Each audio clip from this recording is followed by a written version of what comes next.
बिस्मिल्लाहिर्रहमानिर्रहीम।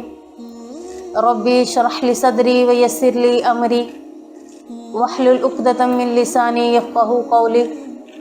आज का हमारा मौजू, क्या इस्लाम हमारा दीन हमें पसंद की शादी करने के बारे में क्या हुक्म देता है।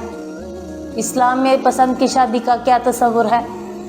हमारी नौजवान नस्ल इस तरफ राग़िब है, लेकिन वालिदैन इस बात को मायूब समझते हैं। अल्लाह के नबी सल्लल्लाहु अलैहि वसल्लम की ज़िंदगी में ऐसी बहुत सी मिसालें गुज़री हैं। सहाबा इकराम और सहाबियात ने बाहम रज़ामंदगी के साथ शादी की है।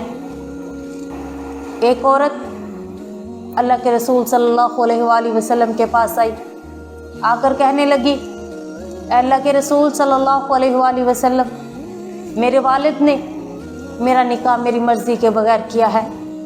आप सल्लल्लाहु अलैहि वसल्लम ने औरत को हुक्म दिया कि तुम चाहो तो ये निकाह ख़त्म कर सकती हो। इसी तरह सूरतुन निसा में अल्लाह ताला फरमाते हैं, फ़न्किहू मा ताबा लकुम मिन निसाई, अगर तुम्हें कोई और तुम्हें से पसंद है तो तुम शादी कर सकते हो। 2 करो, 3 करो, 4 करो, इधर तक मर्दों को इजाज़त है। अगर तुम इनके दरमियान अदल नहीं कर सकते, इंसाफ नहीं कर सकते, फिर तुम एक के साथ ही निकाह करो। इसी तरह पसंद की शादी में वालिदैन की इजाज़त का होना या ना होना, इसका क्या तस्वुर है हमारे दीन में।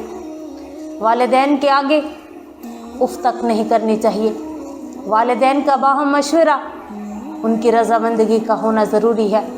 लेकिन कुरान, हमारी शरीयत वालिदैन को ये इजाज़त नहीं देती कि आप बच्चों की रज़ामंदगी को पीछे छोड़कर अपना हुक्म उन पर मुसल्लत कर दें।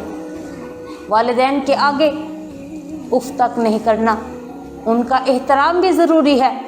लेकिन कुरान ये भी कहता है, जब शादी करनी है, निकाह का मामला है, तो दोनों फरीकों की बाहम रज़ामंदगी का होना भी ज़रूरी है।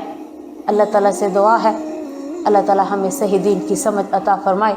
आमीन सुम्मा आमीन।